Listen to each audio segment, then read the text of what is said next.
stay away from the real soft stuff.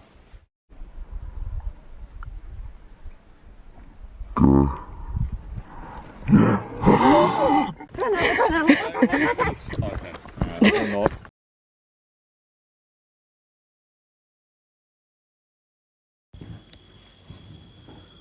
The unfiltered travels that painted unseen rivers and the desert rose.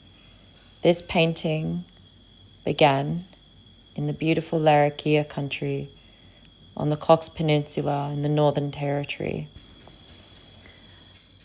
Honouring this land through the art with the reds and the tones of warm colours, this representing the fire that moves through the land, and on the left-hand side, the blue indicating the beautiful ocean, the turquoise looking water, and the right is the crocky green water, but also the femininity of the moving river.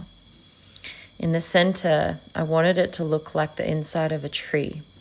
Sliced open, you can see that most of the trees will be hollowed out by termites, and that's all the gold there in the dot forms. And then also in the red section, you'll see patterns similar to this when you're looking inside the trees. The unseen river aspect is the water that moves in the termites, because they're also made of water. Therefore, there's rivers moving through the trees. And then the rivers that are underground our feet that we don't visually see, but are there giving life to all the nature around, even in the quote-unquote very dry and barren-looking land, when in fact there is so much fresh water. The desert rose aspect you can see with the 6 petals coming from the center circle. Before realizing that the national emblem symbol for the Northern Territory was a desert rose, when I sat to paint this, I kept hearing, paint the flower. And so that's what I did. But it doesn't really look like a flower. All I knew was to paint the petals in that shape and then add the blue swirls through it, representing the water moving through a flower. It wasn't long after I did that Lil turned to me and said, "That looks like the desert rose." And I said, "The what?" And we looked up the symbol of the Northern Territory flag, and it looked very similar before I added the blue swirls into it. And there is more you can read on my website, but for now enjoy the video content. Myself and my soul family, Stewy and Lily, travelled through the top end to paint, to connect, and what we channeled was some beautiful art. It was the first time for both myself and Lily that we painted with ochre and natural pigment from the land. We all love going out bush. It's something that we hold dear to our hearts. Something about the open roads, getting to know the land and the stories of its creation that we all share in common. There's so many beautiful things about Australia, but I have to say there's something extra unique about the top end and the way that its rhythms are. The fire that burns and scorches the land is the very thing that helps it continue to sustain life. The water that is in the Northern Territory is so vast and large, you would never even think it could be so full, even in the driest parts.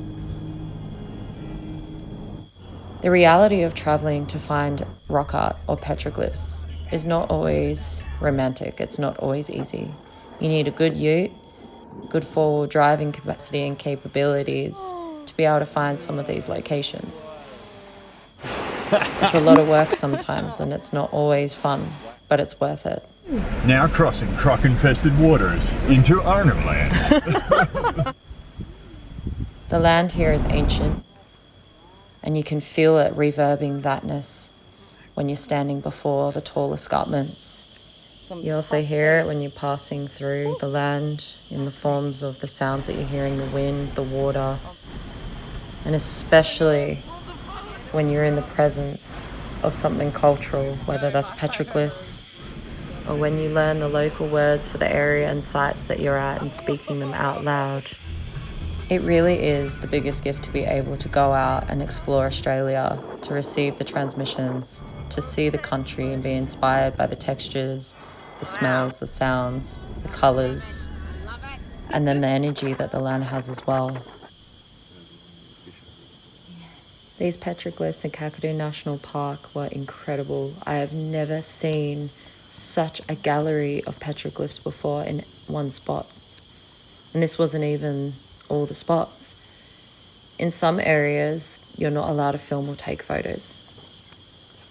But the ones and the sites that were allowed to take photos, you'll see here.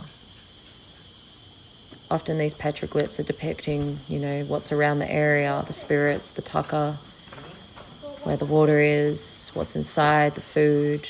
Some of them are ceremonial.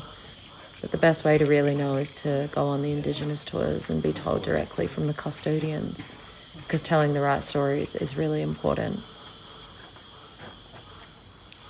It's one of my favourite things in the world, to sit before a wall in the bush and see rock art that has stood the test of time for thousands of years. It makes me reflect upon what it would have been like all that time ago.